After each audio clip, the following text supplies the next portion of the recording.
Hello and welcome to my review on Beyond Hanwell, which is a recent game that's come out, a recent horror game that's come out on Steam the past week.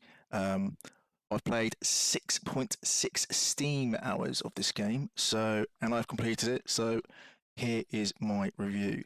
So about Beyond Hanwell, it doesn't really say much on Steam about what the game's about, but a little insight into it is basically you're exploring the ruins of Westminster, London, fighting against these anomalies, which is your enemy, all sorts of creatures, different varieties, um, and then you're going around learning what's going on, why this is happening, what you need to do to survive, and the next steps of the game, etc., etc. There are four parts of the game at the moment in this early access game. You have theatre, which you start off in, hospital, cathedral, and then the Eastforge armaments. You can choose in which order in which you'd like to do these parts, but it's probably best if you start off with theatre, then go on to the hospital, cathedral, Eastforge armaments. Especially, it probably isn't a good idea to start off at the Eastforge armaments for uh, some reasons you will find out. Um, each part has a boss except the hospital. Theatre has a boss who arguably, even though she's the first boss, she's probably one of the hardest bosses. I would say she's up there with probably Eastforge's Armaments boss. And then obviously Cathedral has their own boss as well, who isn't so bad, but they're still pretty tough. Um, we go on to the gameplay of the game. Mechanics are pretty simple. There is something that I didn't really agree with or liked called it's basically direction run, where it sort of sets your direction and running when you turn around. It can be useful, but you can also disable that in the settings, so you don't have to use it. I didn't disable it because I couldn't really be bothered because it wasn't much of a hindrance, but sometimes it did kind of annoy me. But like I said, you can disable it. It's not a problem. Um, Other parts of the gameplay, the good thing is they got weapon durability. There's a plethora of melee weapons from hammers, cricket bats, meat cleavers, sledgehammers, shivs, screwdrivers, pipes, wrenches, you name it, even chainsaws. There are so many melee weapons in this game. It's actually unreal, and it's really good to have a bit of choice. And they all come with durability.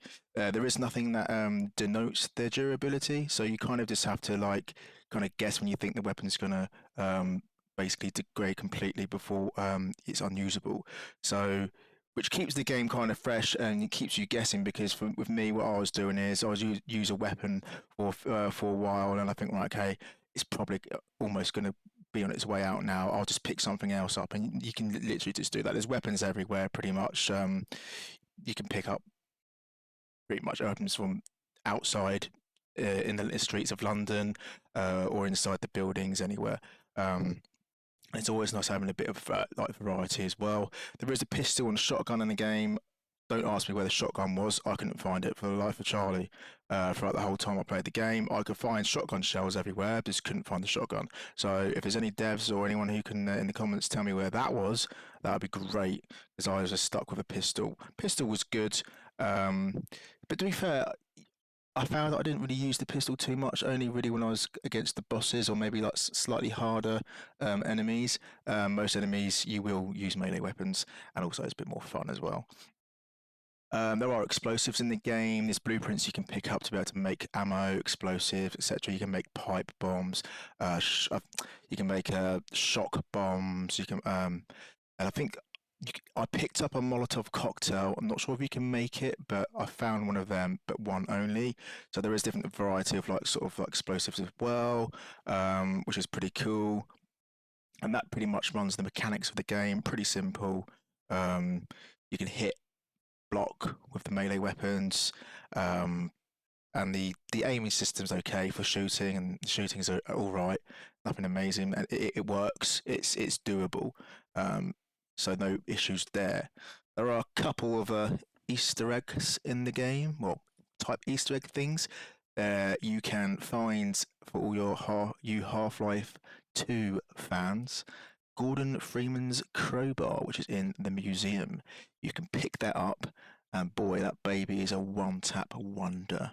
Not on everything, but the grunts of the game of the enemy, they're just one tappers with this crowbar. Unfortunately, it also has a durability, so you can't just use it forever. Would be cool, would be OP, but it does break. And then there's a part in a safe house where you go to.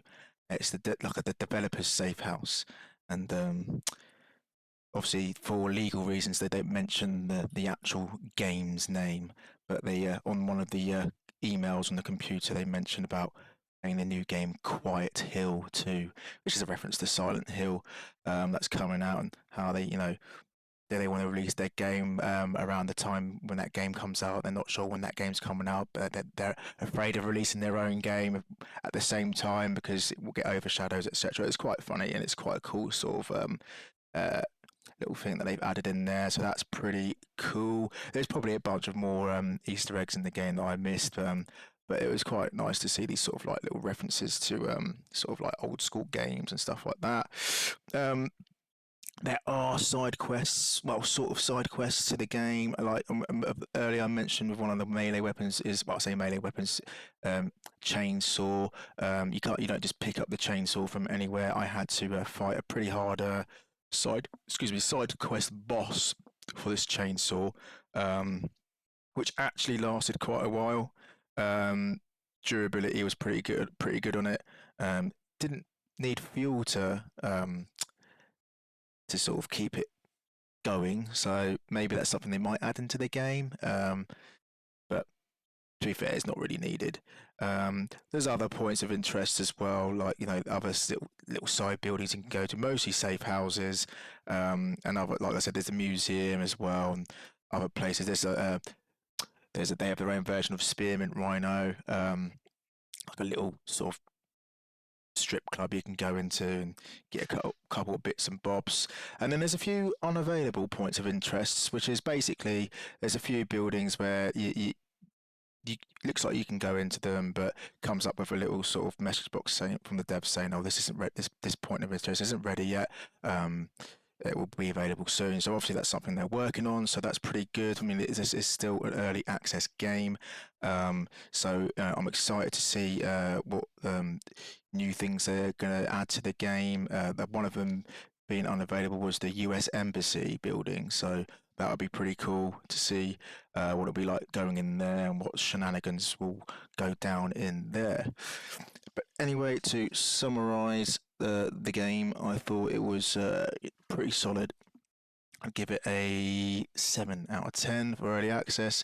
I got it for £14.99 on Steam, which probably equates to about $18, $20 maybe. It's worth it. Um, Especially if the devs keep true to the word of all these uh, updates that are going to be coming out and to full release of the game. It will definitely be worth it then. So, anyway, I hope you enjoyed. I hope the review was enough to settle your decision whether you want to buy it or not. If you've already played it, tell me what you think of the game. Am I right? Do you agree with half of what I say? Or is there anything you can add to it? Is there anything I've missed? But yeah, anyway, thanks for watching. Give us a like, share, and a subscribe. Really helps out my channel. And we will see you in the next one.